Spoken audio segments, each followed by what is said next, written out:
Hi, I'm Ellie, and this is my mum Sue. We're here to talk to you about the importance of our friends and family, as it's just over 2 years since me and my partner adopted our 2 daughters, Mia and Chloe. We've always been extremely lucky to have a supportive network of friends and family who have always been there for us, but I don't think I fully appreciated them until we started our adoption journey. In fact, their support is so important, it's actually one of the factors considered by the adoption panel when they approve people to adopt, so make sure you talk to them about your plans. I'd always dreamt of having grandchildren, so to have 2 little girls as wonderful as Mia and Chloe is lovely. But it hasn't always been a smooth journey. When Ellie and her partner said they were looking into adoption, I was so excited for them, but I was also quite worried. Without any previous experience of adoption, I had so many questions. How long would the process take? How do children find themselves placed for adoption? Would I be allowed to play an active role in my grandchildren's lives? Me and my partner had been so concerned with preparing ourselves for our adoption journey that we hadn't realised our family and friends also had their own worries and unanswered questions.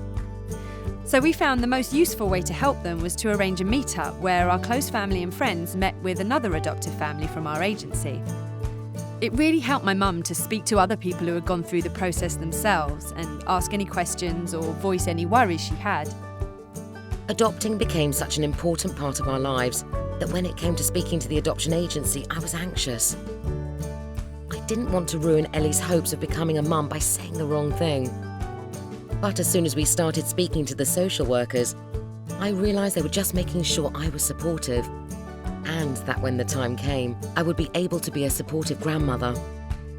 I don't think any of us realised just how long the matching process could take, but joining families that are going to be together for years to come is obviously going to take a lot of time and patience to get just right. And when it does happen, it's wonderful and well worth the wait. It was so exciting.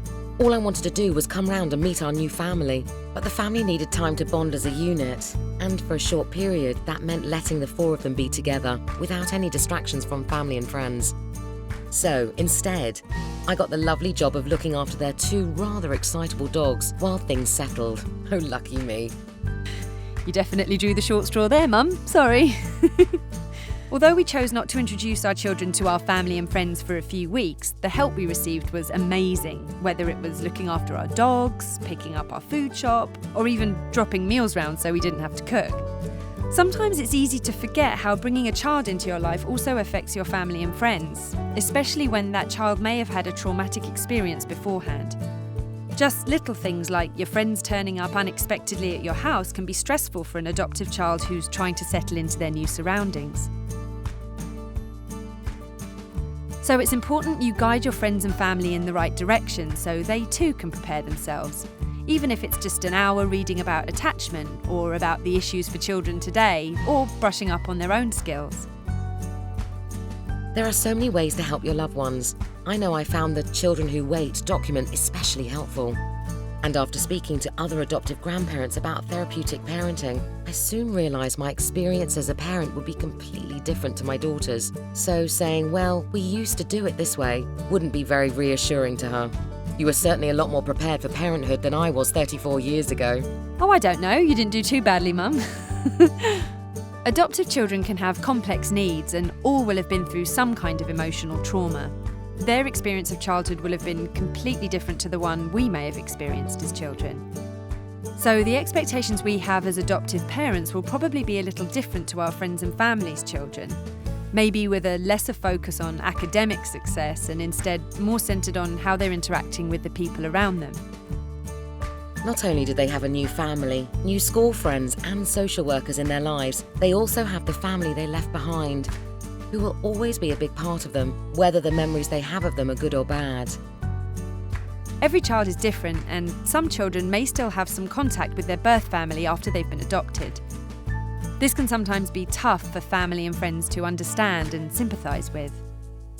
I think we can sometimes be a little too sensitive. You love your new addition so much you find it difficult to appreciate that they may also have another family.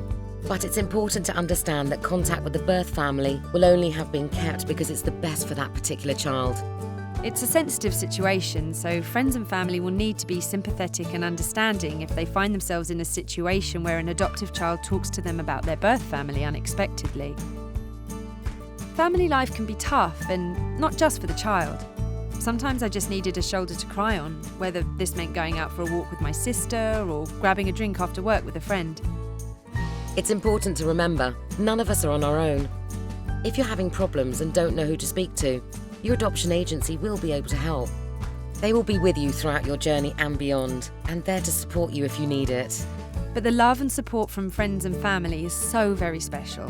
So be open-minded to this new adventure, which will ultimately make a huge difference to the life of a child who is desperately seeking the love of a forever family.